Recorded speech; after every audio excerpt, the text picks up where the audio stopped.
shit's in the safe. Got me a spot out the way. Nigga just tryna be safe.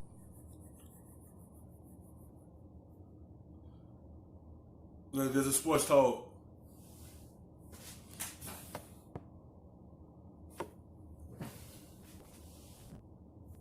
Everything. I'm rooting for everything. We're going to start with Anthony Davis.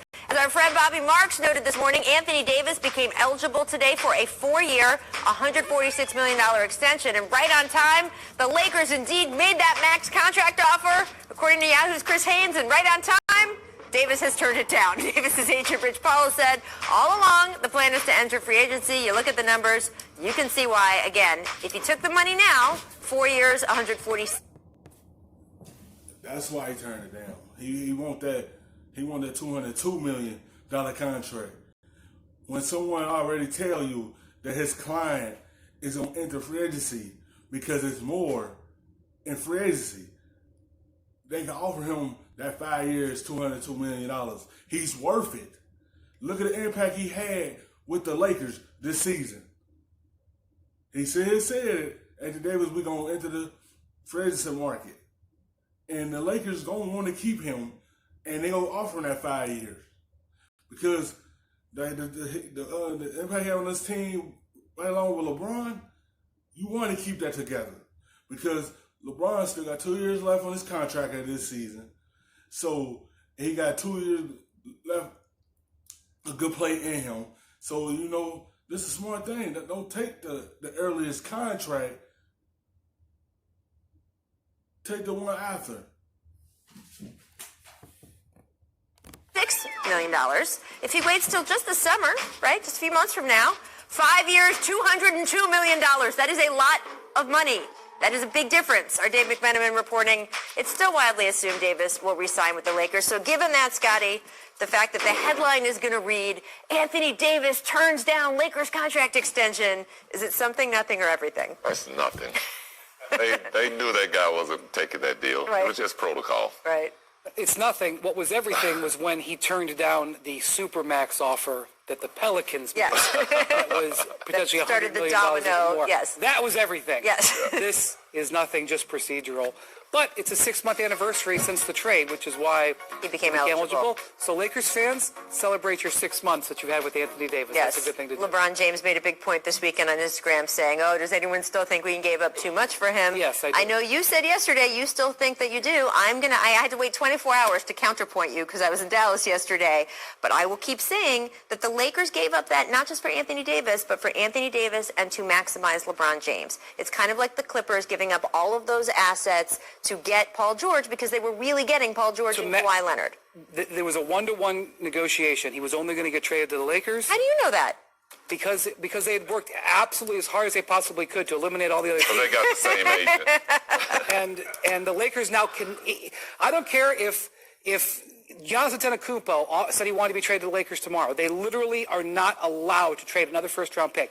Under any circumstances, they can't trade one. They have no second-round picks to trade till But 2024. Giannis Antetokounmpo is not going to say he wants to go to the Lakers fine. I'm tomorrow, just saying, and they got Anthony Davis, and they needed Anthony Davis. You saw what happened with LeBron yesterday with the other guys. But even if they had just kept 1 or 2 other assets, it would have given them ammunition right now to make a trade that potentially could have won them the Western Conference. You're assuming they could have kept 1 or 2 other. He's saying this because once LeBron is retired, what you gonna lean on to surround Davis with when he do sign his man contract with y'all? What is y'all gonna have to surround him with? What the assets you gonna have around him once it be his team, once LeBron is set and done? That's what he getting at. Like what are you gonna do now? Like, what you gonna do once he do sign that 5 years? And LeBron got 2 years left on his deal, and then he said he's done after that. And then what you gonna have something to fall back on? That's what he mean. You gave up too much for him. He understands it's Anthony Davis, but when it's just him, who you gonna build around Anthony Davis to continue this success with Anthony Davis?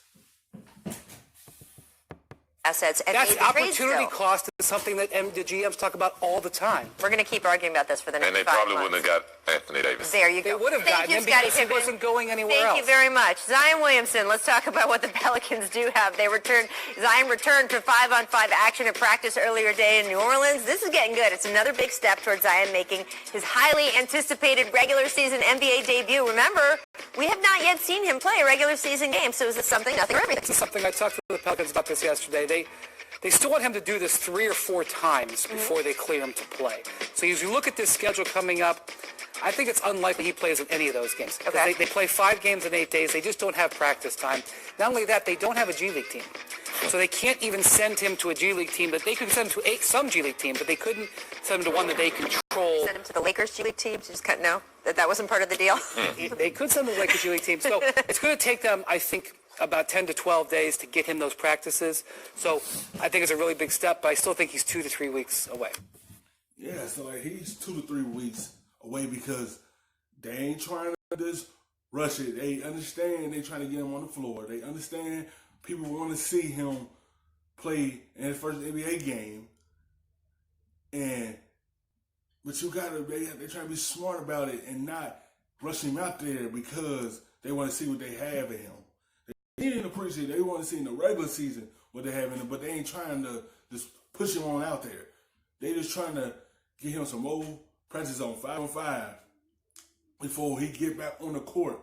They want to make sure nothing happen to him down the road. They trying to make sure he's just right before he get on the floor. Like they taking this serious because this is their franchise player right here. I think it's nothing. No one is practicing this time of the season, Brian. That's exactly. They're not doing anything but nurturing him and watching him run up and down the court. We want to see him in game situation, in action where he's getting banged around, and just see how he can handle the game physically, the up and down, check his conditioning. We don't want to hear about no practice. Practice are nothing in January. Everybody's actually looking at all not a game. Exactly. Scotty and Doc Rivers apparently feel exactly the same way. There should be no practice at any time. Look, I just want to get him back on the court. I know there's some chatter among fans about should they just sit him out the whole year. I'm very happy to see the Pelicans not going in that direction. Right. Guy has to learn how to play in the NBA. This is not a lost season by any stretch. This is a step back. I like step back. So it's maybe a little bit of something. Let's talk about Nikola Jokic dropping a career high 47 points last night and over the Hawks. Jokic averaging 19 points a game this season for the Nuggets, who are in the second spot out west. Scotty, is Jokic's career high something, nothing, or everything? This is everything. You know, we talk about the laws of the big man. I mean, this is what you need to see big guys do. They need to dominate the game and show that they deserve it. That's what all these big men are waiting on. Someone that just put somebody in the paint and steady them going out through the three-point line and shooting threes. They want to see them put somebody in the paint, put somebody and back them down, and hit a hook shot. Dominate, pose your will on that player. Not just come out here and shoot, step out and shoot. They want to see them get the basketball and bully them. They don't want to see them just doing that. Like, we understand this had changed, but the big man's wondering where is that. This is why it had been lost, because they haven't seen the center do that as much in this era. Ball in the paint, and if they're scoring these kind of numbers, it's going to change. Teams are going to start utilizing big guys again, because 47 points, there's no bigs getting that shooting threes for you. I'm going to tell you about this is everything, because Mike Malone came out and defended his guy yesterday because he'd been criticized because his assists have been down recently. Right. And he said, man, this guy can't do anything that doesn't get criticized for. He gets criticized for everything. He has too many assists, you criticize him for not shooting. He has no assists, you criticize him for not passing enough. And he responds to that with the game season. He has to support his coach. I think that was a nice little moment. Even though it's just a win over Atlanta, they were coming off a really bad loss in Washington. I think it was a nice little moment. Malone defended this guy, and he came out with that kind of performance. And also, look, we have to remember the way Jokic started the season. You said that he didn't look good when you saw him in the World Cup. Yep. He didn't come into training camp. And When you the guy, that's what they do. They criticize you about everything. Oh, you dishing out too much. Oh, you shooting too many threes. It's like, you can't win for nothing with the media, but you can win by showing them on the court that you can put up them numbers and shut them up. And that's what he did. And you know it was against the Hawks. But he's showing I could put up 47 points. shape a lot of people wanted him to. He looked just off, right? It wasn't even purely physical. It looked like something rhythm and mental wise was off for the first 6 weeks of the season. So to see him in the kind of rhythm he was in last night, I think is everything for Denver, because they have aspirations on the West. You guys can talk about the Lakers and the Clippers and the Rockets all you want. Denver wants to be and thinks it deserves to be in that conversation. More nights like that, they're in the conversation. Thanks for watching ESPN on YouTube. For highlights and analysis, check out the ESPN. But a little bit of the rub, nigga, I gotta be safe.